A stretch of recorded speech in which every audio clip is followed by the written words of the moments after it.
for sunshine, thank you for rain, thank you for joy, thank you for pain. It's a beautiful day. It's a beautiful day. All right, you rolling. All right, let's go. So, welcome to Big Flex Overdose. Hey, welcome. Glad to be here with you. Glad to be here with you, that you allowed me the opportunity to get to speak on your format.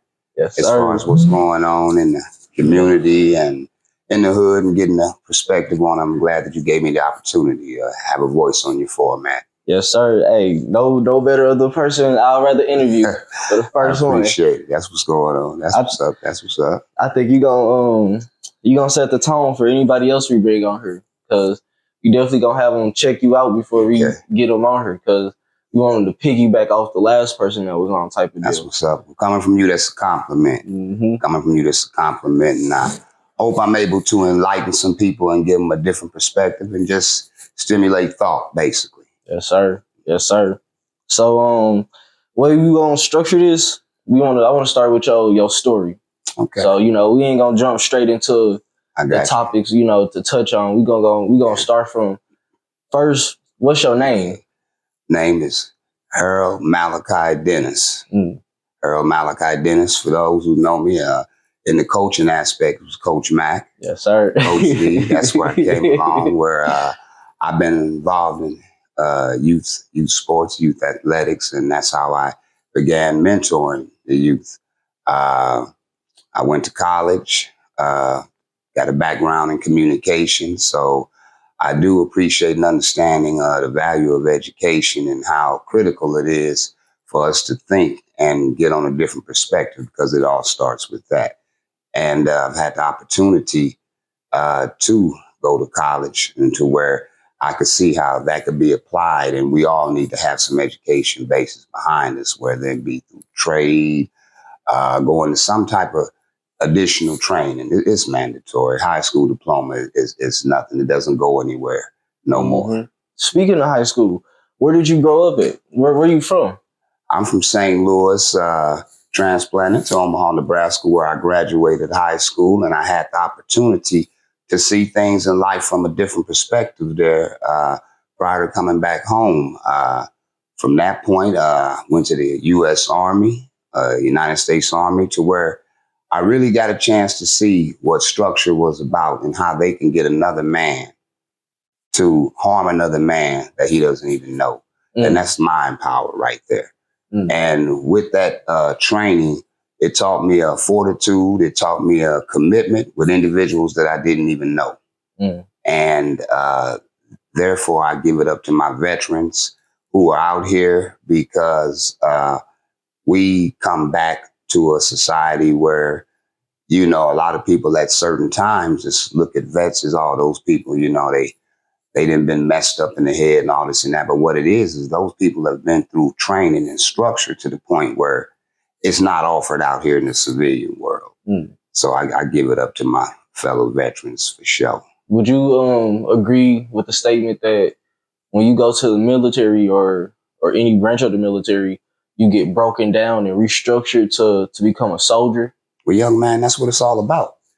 And that's the issue that we're having in this community, that there's no soldiers. And what the military does is, why do you think they take you all the way from your home for basic training? Why can't basic training be down in Goodfellow or someplace? No, they take you away from home because they take you away from everything that you have familiarized with to rebuild you and to be in what they expect you to be in your anticipation, what they expect you to be as far as with a soldier. This is what they see in you. And this is why they break you down and they train you into their likeness of the way they want you to execute commands. Everything in the military is about following orders. That's it. Following orders. And that's what being a veteran and being in that type of structure you learn, is that these people, they don't necessarily have to love you, but they can tell you to go out there and put you in a dangerous situation because of your training and how you were broke down to what?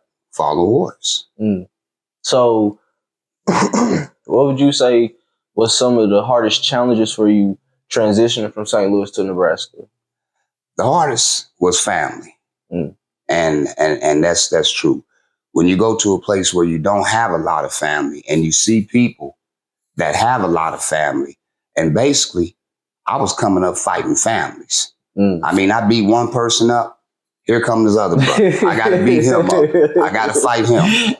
I mess around and fight him, they got somebody else for me. So it was the fact of going someplace and not having a whole lot of family there, which made me really value family when I came back home. It made me really value the fact of I can go down on Evans and see my grandmother. I can go on Marcus and see my other grandmother. I can drive over here or ride over here, see my cousins or whatever, see other relatives. And that's the difference. And a lot of times when people move away, that's what they face. Exactly. The support group. And even if you do have some family there, it's not like having where you have the majority of your family. So I had to adapt, and I found out the value of family where, hey, I was fighting families and they go back, get a cousin or whoever. Hey, I got to fight them too. So, you know, it made me get mentally tough as far as, hey, this is what it's like here. You know, hey, they throw hands there. That's where Terrence Crawford from. They throw hands there. So, hey, you're going to be fighting families. You're going to be tested. So I was tested. So one, how long were you in Nebraska? And two, what years was this? So people could get kind of a feel to it. Oh, if you don't mind me asking. No. This was back in the 80s. You know, it's back in the day. You know, yeah, it's back in the day. When I got out the military, I came back to St. Louis. That was latter part of 80s, 90s coming back. So when I came, gang stuff was starting to flourish. So it wasn't there before you left? It wasn't like it was. It wasn't like it was now. When the gangs and stuff started coming, some individuals, they did. Chapters were set up here in St. Louis, you know, for obvious reasons. You know, chapters were set up where they had relatives in California and other places that came back and showed them the ropes. But like I say, art imitates life. And what I seen is when the movie Colors came out, it brought things really to light, you know, brought things really to life that, hey, this is what I see. This is what's happening right around us. And the thing about it is that people look at gangs in a different light. I saw gangs as being some people's family was big enough to be a gang. And see, that's what I'm saying as far as with that. You know, you're not going to stop loving your family because you're running with a particular group of people. You're still going to love them. But in the immortal words of Eazy, my baby never hurt nobody, but he still got smoked at Bay party. So, you know, gangs were coming, and they were really, that's why when I see young brothers now, I be like, you don't even know the start or even what you're getting into. You're gonna see so much. And by the time you wake up out of this cloud, we hope it ain't too late. You know, we hope it ain't too late. By the time you wake up out of this cloud, that what's happening right now around you, and you claiming something that you don't even own, you know, as far as with that. And a lot of that starts at home, just to be honest with you. You know, some of these younger individuals are coming from homes to which, you know, there ain't no structure. You know, women have traded being a wife to be a baby's mama. Right. At one time, you never heard of the word baby's mama. But now that's become it's regular vocabulary now. So that's my baby's mama. What do you think is the thing that drove it? Like, from my perspective, I think it was government assistance, you know, food stamps, things like that, because most of the stuff came with the requirement that you can't have a man in the house. You can't be making over a certain type of money or they were taking it away from you. Oh, the farewell system. I'm glad we got on the farewell system. You know, they call it welfare, but it's the farewell system. You're waving goodbye to all your hopes and dreams. And what the welfare system did is it wasn't by coincidence. It was by design that you couldn't have a male in the house, and art imitates life. You see that in black exploitation movies were back in the day, where you see the woman running around hiding razors and hiding boots and male clothing because you had a young caseworker coming by who was going to look in your bathroom and check in your bedroom to make sure that there wasn't a man on the premises. Else we're going to take away your benefits. So that was the trade-off. Let's go down that rabbit hole. Let's try to, especially since we're not women, it's not that much we can touch on, but let's try to paint that picture. So say for instance, you had a representative come by and they did find a male article of clothing and saying that it was a man actually living here, and they stripped that assistance away. What would happen to that household? What would happen to that family then? Poverty. As in? Poverty. Because at that time, during that period of time, from what I understand, that was before my time, but the unemployment rate with black males was astronomical then. It was hard for a black male to have a job then. The percentage of educated black males wasn't where it is today, in which they had to take service-related jobs, which didn't pay that much, which you couldn't send your kids to the best schools, or you couldn't do things for your family that you would like to do, and which made pretty much you being out of the house more profitable than you being in. Why women got to the point where they say, hey, their mothers are saying, you don't need a man, because I didn't have a man. So why should you have a man? I made it just fine without one. Or did you? You turned another woman's mindset into, I don't need a man. So, but wait, basically what she does is go grocery shopping for a baby daddy. Now, I'm probably going to have some people that's going to disagree with what I say, but the woman does have the choice on who she wants to father her child, with all the preventive methods that were out here at the time, and which a lot of them utilized, took full advantage of. And the ones that didn't, they say, well, okay, we're going to weaponize you with another, some more ammunition. It's called child support. Child support, good old child support. Now they're going to persecute you, punish you for being a father. And the statutes by the state are nowhere fair. But do you think they really care about that? Their mission is not to unify the family. Capitalism. Yes, their mission is to break this family up, because there's no way in the world that you're going to say you're going to have a healthy relationship after a person has had a formal lawsuit against you. Very seldom. Very seldom. And who does that impact? While you all are fighting, it's impacting the child. He's going through this. And then you got to say, okay, what about some that just don't do diddly? Well, the thing about it is also goes back to the choices.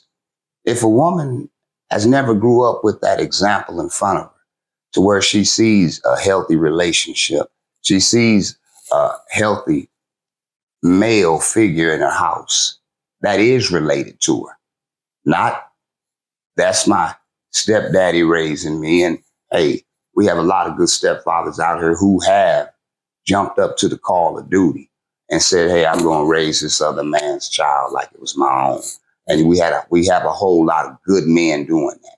Reason we have a whole lot of good men doing that is because a lot of black women have went astray. A lot of black women don't have a black male. And the one they selected proved to not be qualified for the job. So now you need another black male to raise another black male's child, which there comes the dilemma. So before we go there, why wouldn't the man be qualified? Like, okay, I tried to ask a question to lead it to something. And my thought is they locked all the strong black men up. So when you look at a pool full of people, you have the strong and you have the weak. And I think they targeted the strong, so it was only the weak men, the weak black men in the household. And I think that was the biggest disqualification. What do you think? The majority of black males today are being raised by black women. The black women is having to fulfill both roles in the household. What's wrong with that? And there's nothing wrong with it if it has to be. But let's look at the percentage of results. The percentage of results hasn't been too good. We could all say and point to that shining light. Tyrone was raised by that. You're naming one person. Let's look at the majority of body of work. It hasn't been too successful. Look at the juvenile system. You go there, you see half the mamas down there. Very seldom you see the fathers. You see mothers down there having to go and pay for man now, who is a teenager. Naturally, they're having to go down to juvenile because man ain't get caught in a stolen car or this and that. Because man never was taught by a real man how to be a man, how to transcend to that level. And it becomes a time where that male is seeking that. That's where other avenues come in that are not so positive. And 9 times out of 10, they learn how to be a male in negative environments, such as the penitentiary, where somebody takes them up under their wing and schools them, grooms them. Or better yet, it's an OG on the block. May not be doing the most positive thing, but he's trying to do something, and he sees one of these young brothers and he grooms him into what he does. So therefore, what this child sees is normal behavior. And we have begun to accept dysfunction as normal behavior. That's why we don't even look at it no more and say, well, what's wrong with a woman raising a male? Well, what's wrong with it? Where has that young black male been educated on how to be a man? Because she's never experienced that, though she has taken care of men who have come to her and moved in with her. Whole nother story. So here you have an additional child in the house that's playing the PlayStation or Xbox with your child, in which now this is his example on how to be a man. While this man is watching his mother go to work. So let's understand the true facts of why it is important for the male to be in the house, which let's just go all the way back and say the father of the child needs to be with his child, period, flat out. Yeah. He ain't gonna get no, when they say there's no love like mother love, there's also no love like father love. I definitely agree. The bond between father and son is remarkable. And irreplaceable. Yes, it's irreplaceable, that bond. And a lot of kids that cry out don't have that. That's why the single parents, they push their kids into activities where there's going to be strong male figures. I coached athletics for over 20 years, and majority of the children, kids that I dealt with their mothers. Okay, so before we go there, because we touching on different topics right now. All right, we just rapping. We conversating here. We chopping it up. Let's take it back to you for a second. Okay. So after you left Nebraska and came back to St. Louis, what was your mindset? What was some of the things you were focused on? What was some of the curses you may have broken, or the bad habits you may have broken? Well, let's get it back in the order. When I came back here, I came from Texas. Texas, okay. Yes, when I came back here, I came from Texas. So the thing about it is, I came from down south, where it's a whole different type of laws and the way they execute with black folks. Yes, the way they execute with black folks. And coming back to St. Louis, I seen how, as far as when you're down south, it's a different type of black folks down there. And what I mean by that, brothers that I met from the south were, when I mean loyal, a lot of them were true loyal. They came up in environments where, when they talk about Southern hospitality, it's real down there. It's real. Got any examples you can give? Oh yeah, I was in the military with plenty of them. It was a brother that from Arkansas, as a matter of fact, and we going through basic together. And when you're in the Army, it's like this. If a brother from Chicago and St. Louis gonna be cool. A brother from Kansas City, those are the times that, hey, we might not been cool any other time, but we gonna be cool now because we got this in common. Because we got something in common now that, hey, we in this situation together, this military thing together. and you tend to bond. But one thing about the bonding, I notice how different cultures in different parts of the country, Midwest is kind of slow motion, laid back in certain ways. Down south, they're more together as far as, because you got to realize where the civil rights struggle and everything, pretty much took its start down there, and they have a history of being able to stick together. And cats from the West Coast, hey, they shoot each other over a color, and it could be their cousin. So the thing about it was, it's different parts of the country. East Coast, hey, they moving fast. They used to everything going fast. And I had a brother, he was from down south. And I was cool with this brother from California. He's from Inglewood. And he would be like, hey, man, we gonna go to the set when everybody get there. We ain't coming there paying no money for this. And I'm like, man, a small thing to a giant is going there like everybody else. Well, my boy was there from down south. I went on ahead, dropped my change to go to it.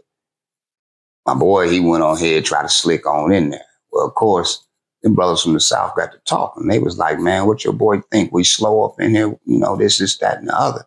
So they got into it. And that brother from the south beat the brakes off of him.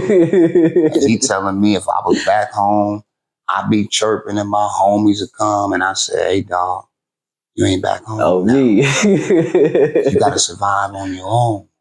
So that was the experience where I know about, hey, brothers is different in different places, though we the same inside. It's just all about us getting to know each other as far as all that, through my experience. So when you touched back from Texas to St. Louis, what were there shell shocks you seen? Well, you mentioned the gangs. Came back being with family was always a beautiful thing. But then you get to see things about your family, and which is a good thing. You got the good and the bad. You back with them. Y'all all in the same house. Everybody, this and that. But then you get to finding out things. Hey, I'm ready to do my own. I'm ready. Yeah. So it has its good and it has its bad. But coming back here, it was more just like, hey, come on, get with the program. This is how we roll, and this is that and other. And you eventually see things for what they are, but you also carry what you learn and how you evolve and how you change as an individual when you come back to, hey, all this I ain't doing no more. You know what I'm saying? I ain't about to participate in that, this and that. And that's when you start finding yourself, and you realize how hard that is to do when a lot of people are around you flowing in this direction. And you kind of like, I agree and I disagree, but it's all about how it go down, so you have to weigh things out. And I think that's all about growth and getting to be mature, So were you coming back looking for a job, or were you coming back to kind of detox from the service, or like what were some objectives you had when you came back home? Like, why didn't you stay in Texas? Well, the thing about it was, goes back to the point, I had family there, but Texas is a big place. And you could have family in Texas, but y'all could hardly see each other because one could stay in Houston, one could stay here, one could stay there. And you spread out. So it's still not like you being around your family on a regular basis. That's number one. And when I came back, it was more or less like, hey, to get my life started, like you said, get out that military mentality, get a job, finish school, the whole nine. And St. Louis has a way of, if you don't jump right on it, it has a way of, before you know it, the calendar spins. The calendar spins. So it's about staying focused. And then when you in an environment where, hey, a lot's going on, sometimes what your intentions be, you get derailed a little bit. You got any examples you feel like sharing? I could say at one point, back when things was really moving here in St. Louis and everything, everybody touch on things and situations that, you know, you get involved in, and you look at it that wouldn't I wouldn't have did that if I'd have been thinking, or if I would have used better judgment. You know, when you have an opportunity and you looking at it like, you know, man, I'm doing this, I could blow this if I continue to keep floating in this direction, or being with, because it's people, places, and things, and being around the individuals that you see and you know, because you got to believe what people show you, not what they tell you. Right. And being around people that now that I see it was a good move that I broke away from, because I wouldn't have been in the position that I am today. And that's and being able to separate yourself from the negativity that you around every day is probably the most challenging thing that brothers, especially coming up now, facing. You know, being able to differentiate the two and being able to just say, hey, I got to stay on this path. It may be slow, but I got to stay on this path. You know. Okay. So, because I want to kind of paint a picture of, you know, how life was, because I feel like through social media, we kind of jumped into this futuristic lifestyle within like a 5 to 10 year time span. So what was the money like in the 90s? What was jobs paying? You know, where were the most popular jobs? Like, how was the St. Louis economy coming into the 90s? Okay, well, most of the jobs, like I said, everybody, you think you made it if you get to a big factory. You know, if you go to a job where there's room for growth. I mean, as far as with Black people, as far as being able to take advantage of those opportunities, very seldom, and you don't have enough of us that's in situations that could pull each other up. And the ones that are in the situation, they're so afraid of pulling you on in, but yet and still, that's what other cultures are doing for each other. Right. They're pulling each other in. Taking that when they get there, we are not in a position to do that. So we continue to take these low paying jobs where we're struggling, where we can't do the things that we would like to do. And then that's when the opportunity where you see, well, hey, I may need to hustle a little bit. Now you taking chances with your freedom.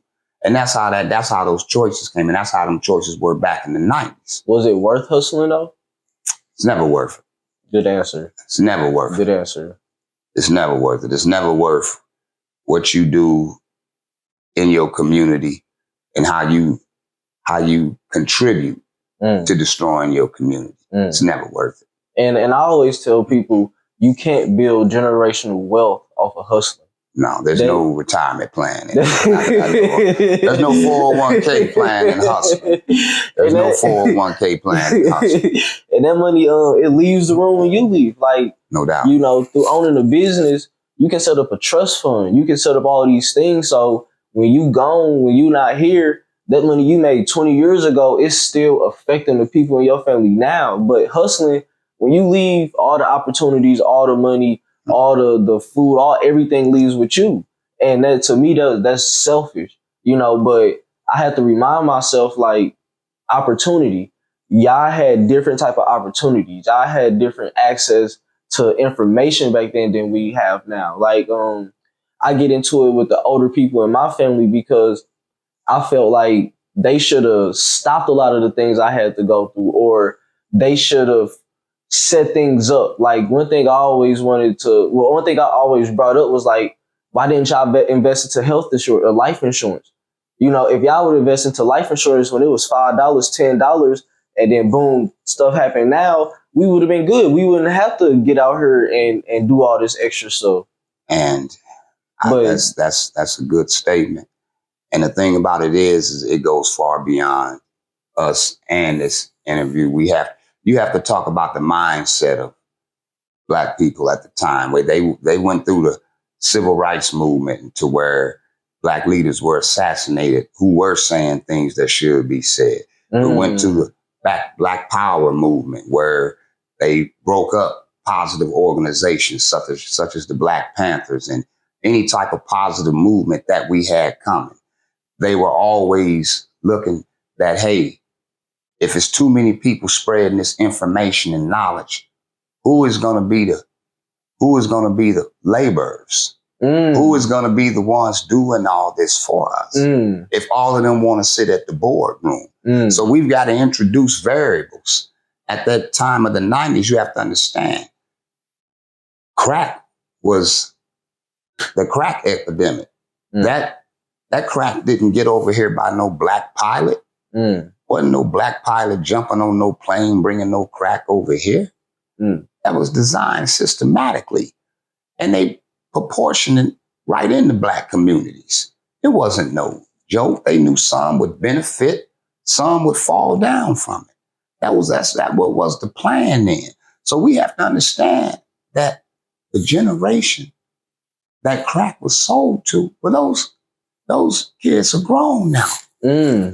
What type of, mama was on mind-altering drugs for years. Never knew the daddy. Daddy could have been a John. Who knows? But this is the individual now that society is dealing with. Now. And this individual now is reproducing with females, young ladies who had to come up where the mother was a crackhead. The same with the young men. So you reap what you sow. And this is why some of the issues that we have now, because of what perpetuated back then when the crack epidemic swept through America. Now we're seeing it with our own eyes, you know? And then now it's other drugs of choice that are taking the place, but these drugs are taking you out now. You know, they're taking you out. So with that being said, is that we have a lot of kids coming up where their role models is rappers now. Right. You know, athletes whom don't even reinvest in the community. And I'm not going to go down with that because we have a lot of rich black people now. A lot of rich black people. It's no way in the world right now that we should not own something. And with social media that's jumped so far ahead of society, it's a do now society. People want things now. Now they want things now. And it don't happen that way. And when they don't get it, then hey, they blow up because it's a do now society. So let's touch on the crack, right?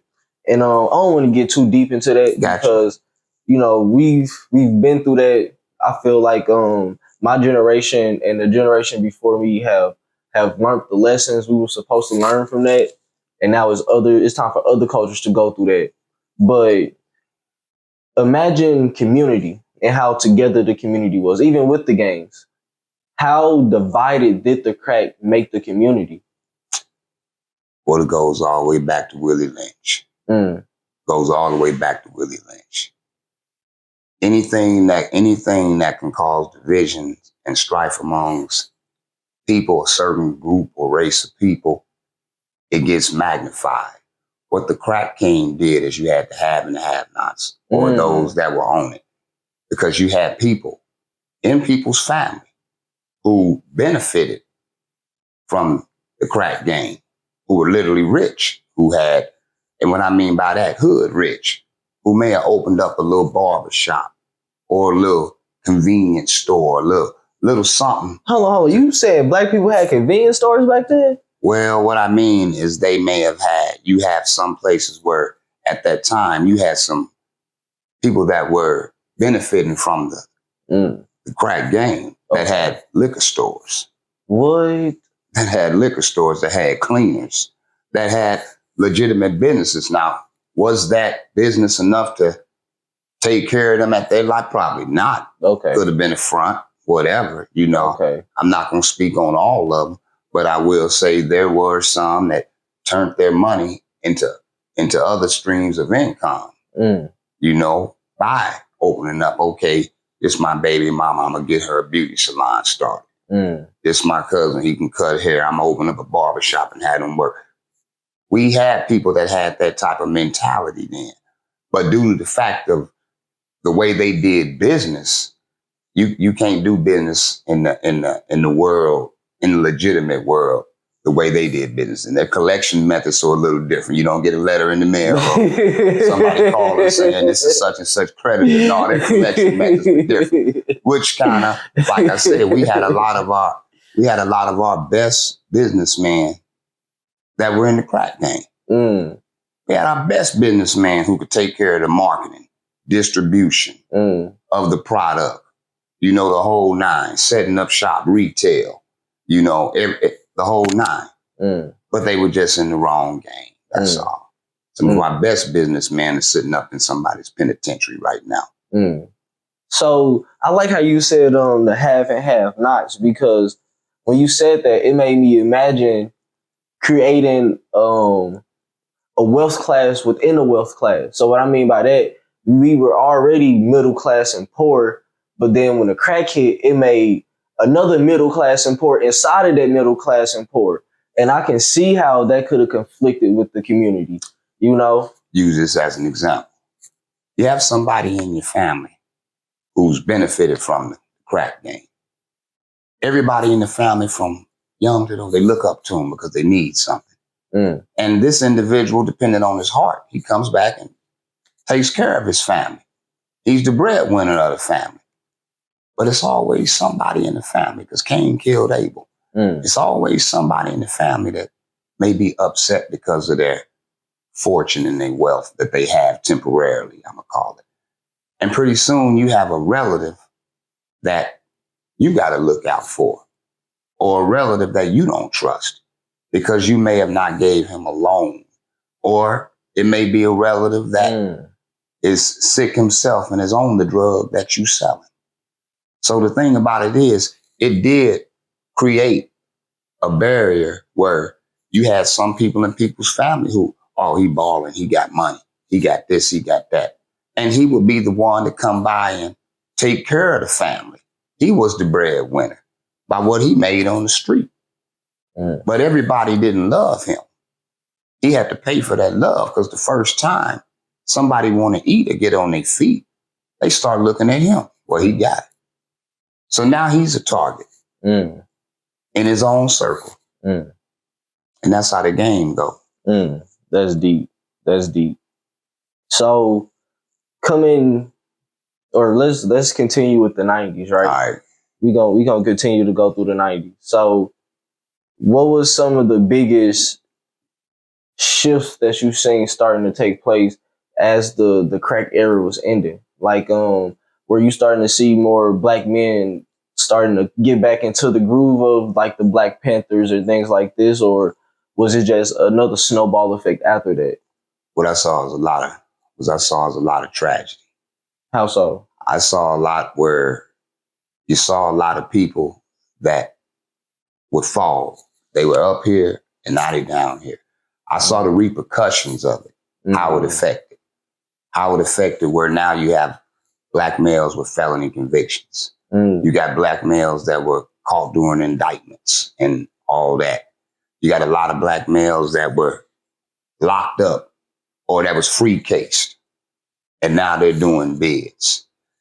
It really, like I said, the justice system had a ball, because what it was is it took a lot of our brightest individuals who were businessmen, or some that wasn't in that deep, and it really must just pretty much, now they have a felony conviction. Now they have an obstacle now. They have an obstacle that they have to overcome. And that's basically what it did. You locked up a generation. You either locked up a generation, buried a generation, or you have a generation that graduated on to another drug. So within all of this, when did the guns hit our community so hard? Oh, the guns. Well, like I said, with the guns, we have to understand with the guns, anything that's manufactured other than our own people, we have to be wary of, that we have access to. Because the thing about it is, these guns are not made to shoot them. You're not going to go and say I'm going to take over a city because you got an AK-47. It's not going to happen. You're not going to go and you're going to start a war with law enforcement. You're not even going to be able to start your own little militia group. Only thing you're going to be able to start is static in your own hood, your own community, with your own people. So is it true that if not the city, the military were leaving train cargoes full of guns in the middle of our community for us to find and start killing each other with? Is that something that's true? Nah, I never heard of that conspiracy as far as with that. I believe that anybody who's going to be involved in criminal behavior is not going to go to a gun dealership and buy a gun. They're going to go black market to begin with. So with that being said, I don't care what you do to regulate the guns. The thing about it is, it's the mentality of the person that has the weapon. And the mentality of us that we have the weapon, we shouldn't even be having the weapon because we're only turning it on ourselves. We are not having a war, or we are not a militia group that they have up in Idaho and Montana and these places where these people are getting organized. We're not organized. We're running around like legitimate fools, and we're shooting at each other over pettiness. So think when they pass these laws, they're not worried about a bunch of us shooting at each other. We won't be killing them. We're pointing these guns at people that look just like us over nothing. Basically over nothing. Okay, so let's lighten this conversation up a little bit more. But I feel like we needed to go there. You know, because one thing I see my generation doing a lot of when it comes time to building and finding something to build off of, we try to ignore the trauma that comes with that rather than addressing it real quick and pushing towards the stuff that really matters. Because this next question is, until you understand all of that, until you understand the 70s, the 60s, and the 80s, you won't be able to answer this next question, which is, how did you find yourself? Where did you start when it came to understanding Coach Mac, to understanding how your own mind worked? Like, I realized last year, the thing that was holding me back was generational curses, and those generational curses spew hatred in my heart for myself and my own people. I realized I had to rid all of that. But then I sat back and looked at the other black men around me like, these guys don't even peep that. They not even trying to figure out who they are. So how did you figure out who you are besides the military? I was blessed to be able to have family structure. And that's what I mean by we have to go back to the roots. A lot of this starts in the home. I was blessed to have a hardworking grandmother where I witnessed. I was blessed to see and be in the house with my grandfather. You know, when I was young, I was blessed for that. And a lot of things, these individuals or young kids don't have that base to where you have to have a base. And it starts with you have to believe first. And that's introduced to you by your family.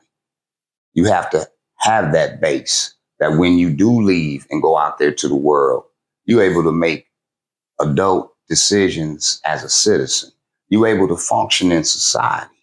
Because the thing about it is that being caged up like an animal, you failed in society. Something went wrong. And the thing about it is that starts, you've been the sap while it's young. You have to establish that as when individual is a child. You can't wait till he's grown and try to do that. You're going to have resistance. That's why when you're on an airplane and the pilot says, we're going to go to higher altitudes, fasten your seatbelts, you're going to experience turbulence. But when you go into a higher altitude, you're experiencing turbulence. And when I was going to a higher altitude, I experienced turbulence. And that turbulence was the change that was going on that I was willing to go for and accept. Now, Are we perfect? By no means. There's no man walking around who hasn't sinned, who ain't sinless. No, we're not perfect. But the thing about it is, to be the best person that you can be, you're going to have to go through that turbulence. And that's where life get rough. Do you have any example of some turbulence you went through that you're willing to share? Yeah.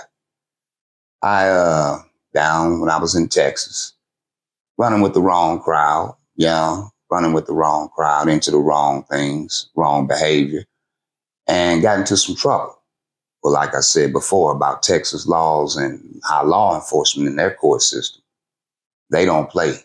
When they lock you up and you go down there and you say, and your lawyers say, well, this is his first offense. No, this is the first time we caught him. You're not a rookie in this to be at this point. Nah, this ain't your first offense. This is the first time we caught you. Now you're on the radar. And seeing how things was going, I knew then. And all it takes is for you to have a good relationship with yourself and the Creator. And you just have to ask yourself this question. Do you want your life to go down this road? Because you see where it's going. You see where it's going. You've been in a situation now where you done made the wrong decisions with the wrong people, the wrong place. Now you're in trouble. And there's going to be no support because, see, the devil could have you do anything. And once you get jammed up, he drop you off. He drop you off, say, okay, now I'm going to go on to the next person where I could influence. And I had to have a real talk with myself and the God that lives in me and like, hey, you better than this. I start thinking of people in my family. I start looking at things bigger than me. And that's what got me where I said, hey, you know what? This is real here. These people is locking people up, losing people. Do you want to be away from your family where you lose your freedom and now you back a slave into their institutions?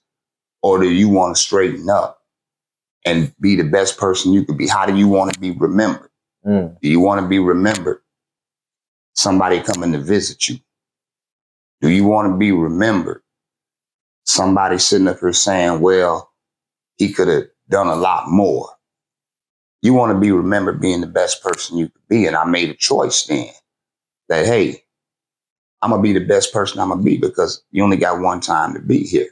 And once that's up, people going to remember you on their relationship with you. And if it was prosperous and you was the best person that you could be, they're always going to say good things about you because you was real with them. Going back to the base you were talking about with your grandmother and grandfather, what if somebody doesn't have that? What if somebody doesn't have the family structure to build off of? Where should they start? And I think you kind of hit on it with asking yourself those questions. But where do you think a young man should start? Say if he have a bad relationship with his mama, his dad is either dead or in prison his whole life, and every other male figure around him is on drugs, selling drugs, or doing something negative. But he really want to change that. Where should he start it? And that's where it's up to us. It's up to us as leaders and black males to take those lost and take them up under your wing. There's not a day go past that you don't see somebody walking around with their pants hanging off their ass. There's not a day go past where you don't see a young black male who needs some guidance. It's the small things that you could do to lead a person in the right direction. Remember, the Creator put us in certain places at certain times to be used as an instrument for his people to speak through you.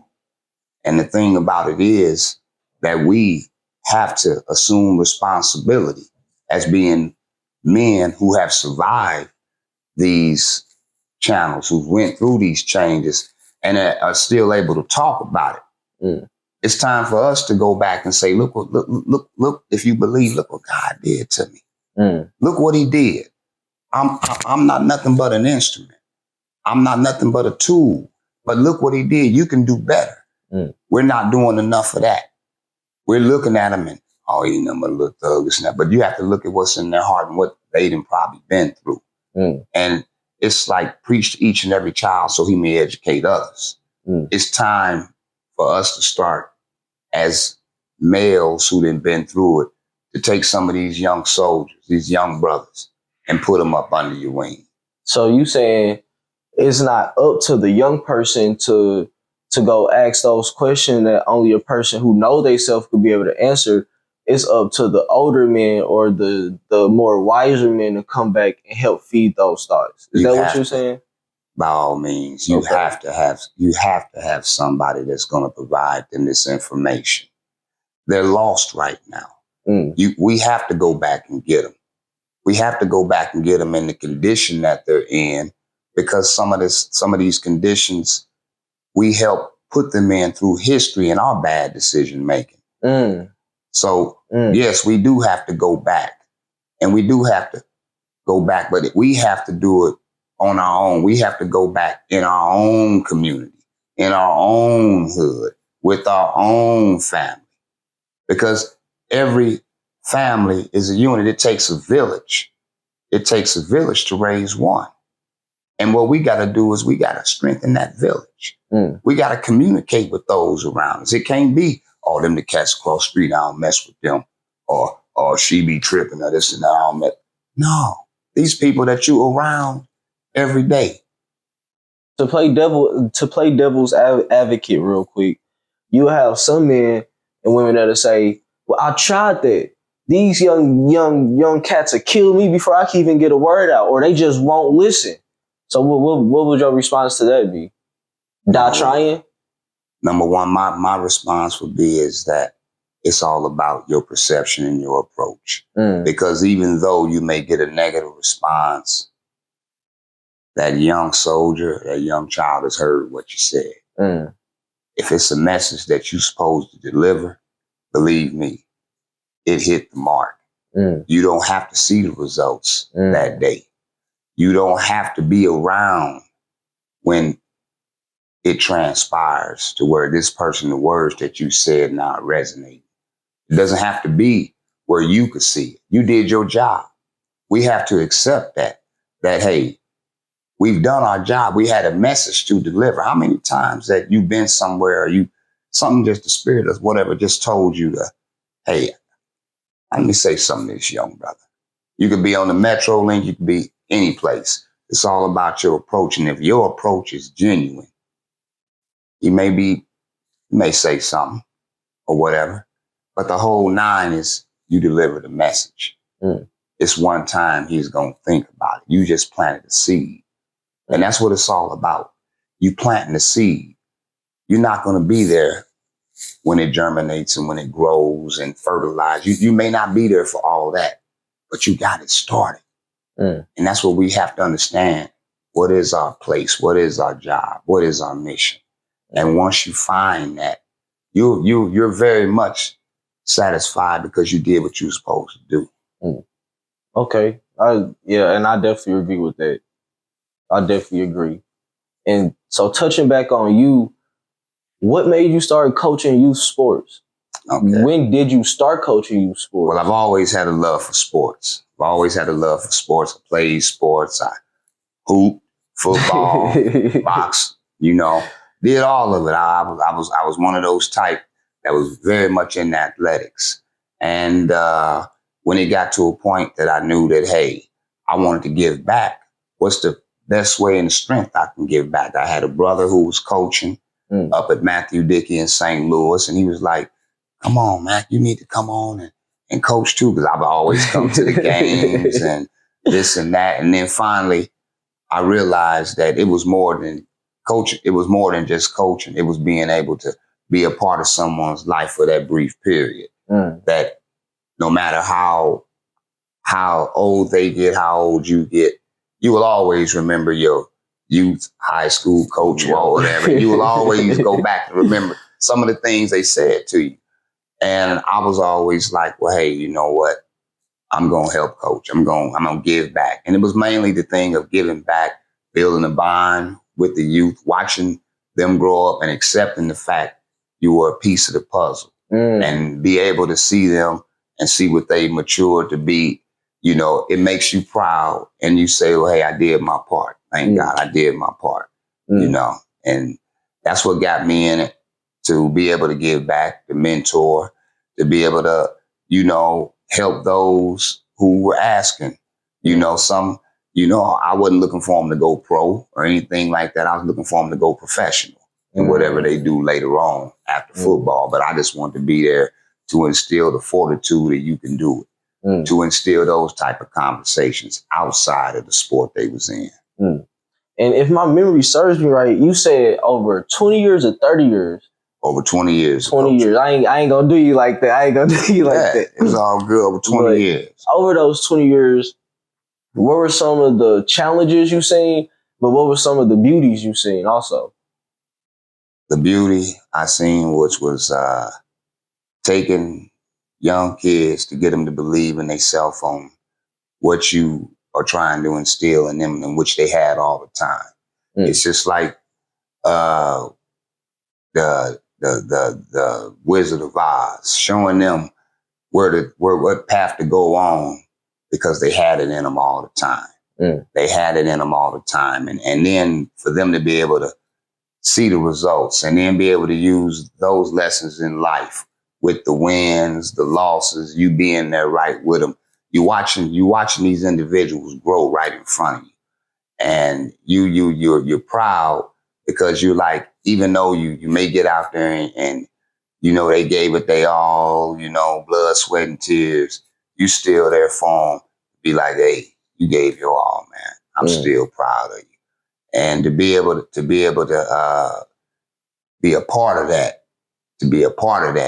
is what I relish on. That, hey, seeing them as they mature, because it's like a parent, like a big uncle. You watch them run around there with the helmet bobbling around, or on the basketball court, running up and down the floor, traveling. And then you see them later on, and they're talking totally different, and you're seeing that they're growing. Hair on their face, and everything. You see that. Hey, I'm proud of the individual that they became, and that's what I get out of it. And I wish a lot more men would do it on any level. I wish a whole lot of men would do it, even if they don't do nothing. Just say, hey, I'm gonna be a mentor, where, hey, you can come and you could talk to me anytime, and it could be anything or whatever what you're going through. We need that, because that's counseling. We need that. We need more brothers who done been through something that could speak on it.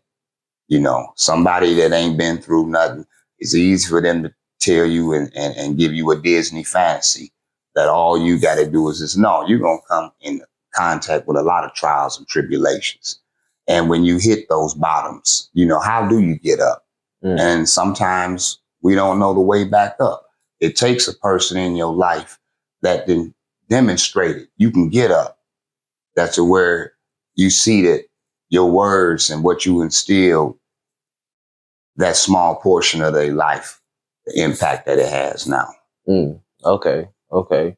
So a question that's kind of taking us down another path. I see you and I feel you, and I feel peace all over you.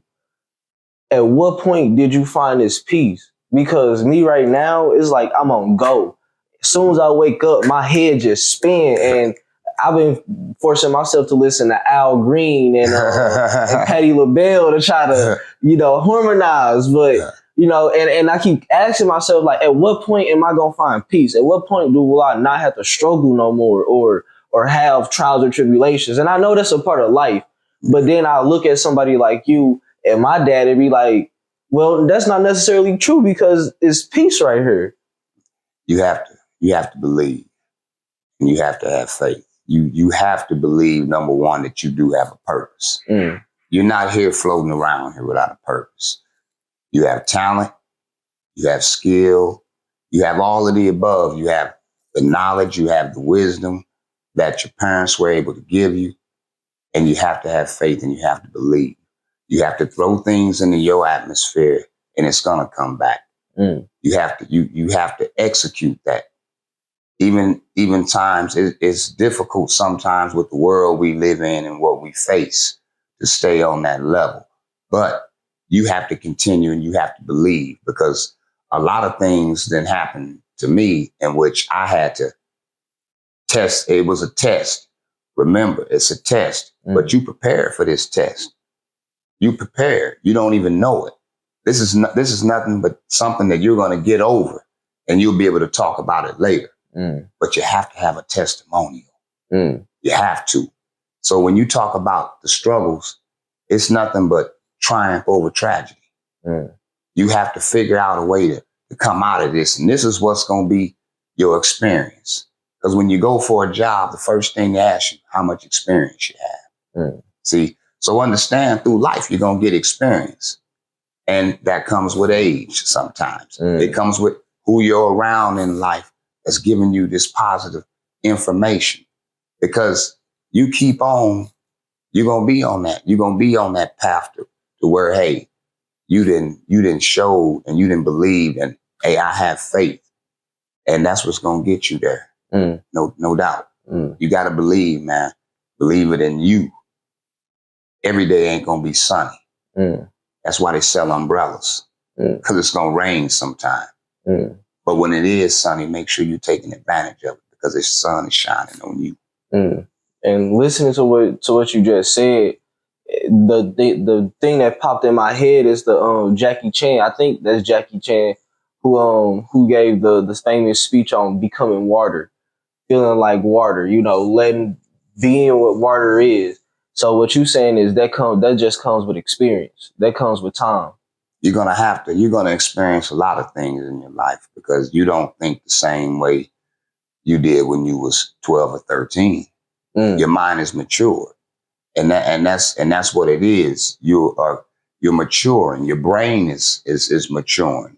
You're going through experiences in which it's locked into your brain. Your brain is the most intricate computer that man could ever make. When you store something in your brain, it's like PTSD. It's there. You're not going to forget it. So the thing about it is that when you store things in your brain, now you departmentalize them. You categorize them now. And it could be good. It could be bad. It could be something to draw emotions from you, but you still kept it. And that's what we do when we get experience. We keep things to not repeat negative things. But we have to also use the logical part of our brain and what's the experience that we had to know that, hey, this ain't going to turn out too good. I better use my head. I better think. I better ask somebody. I better go get a reference. That's where I'm at now. I do that. Go get a reference. That's where I'm at now. Go get a reference, man. Hey, we all have to do it. Go get a reference. Okay. So to wrap this up, you know, and it's just part one, because it's a whole bunch of questions. Oh, no doubt. I'd love to come back and chop it up with you again, man. It's a whole bunch more questions I got for you. But, you know, we've been sitting here an hour. I know you got things to do. It's getting dark outside. To end this, if you had to drop a gem on us, something that's been plaguing your heart that you feel like we need to know, not even just as young people, as a community, what would that be? I'm going to say like this, as a whole, as a community, and I'm not going to even beat a dead horse about that unity stuff. We're not going to beat a dead horse about that unity stuff. Because the thing about it is we know that it starts one house at a time, one block at a time. We need to be accountable for ourselves. We need to be accountable, and we need to those men who are out here. God gave us the authority to look out for our own. And we got to be accountable for our own, regardless if we see them with their pants hanging down, or they got the dreads, or they keep a hoodie on. These are our best and brightest young people, and they starving for this information. They starving for this leadership, and they want people that understand them.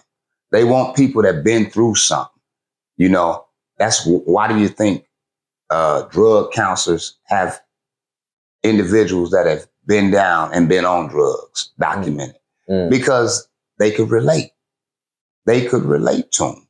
They need to see positive role models who were young, just like them, made mistakes just like them, did some of the things that they are doing just like them, and to show them this is the corner, this is the turn that I made to go this road. We got to have more men out there that's going to be lieutenants, it's going to be generals, it's going to be captains in the neighborhood. And don't run from these brothers because we're afraid of them. How could you be afraid of your own people? We got to stop that. We got to stop that. We got to change that culture. We got to not fall into it. You know, we got to see this brother and drop something on him and say, hey, I tell you what, go over here and see Mr. So-and-so. I'm going to let him know you're coming. And he going to help you out. He going to help you out. Can we help everybody? No, but you spread yourself. You spread yourself where, hey, you are valuable out here. We have a lot of valuable black men out here that are literally sleep or got their head in the sand to what's going on. No, we got to get out here. And I'm not talking about getting out here with no sign and talking all this, talking that's over with. We did that before. It's time for you to take these youth, whatever vehicle that you have access to as far as either your coaching, your mentoring, or just making yourself available to somebody who needs your help. Throw them a life preserver and say, hey, young man, I'm here for you. I'm here for you. I'm going to show you a different light. Just have faith. I'm going to show you a different light. You don't know what that young man is going through. You don't know his situation in the house, but he has to have an outlet.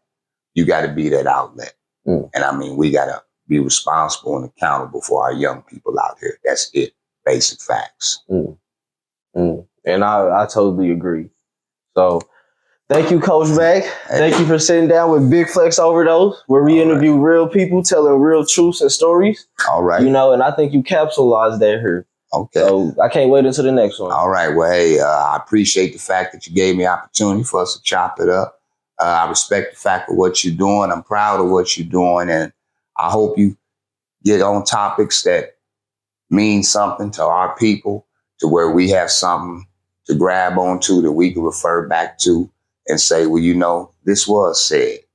This is how people are feeling. And you taking not superstars and rappers and all, like, you taking common everyday people who done been through the struggle and who still have struggles in their life to come and share some of their situation. So it's much appreciated that you gave me the opportunity to be on your platform. Yes, sir. Yes, sir.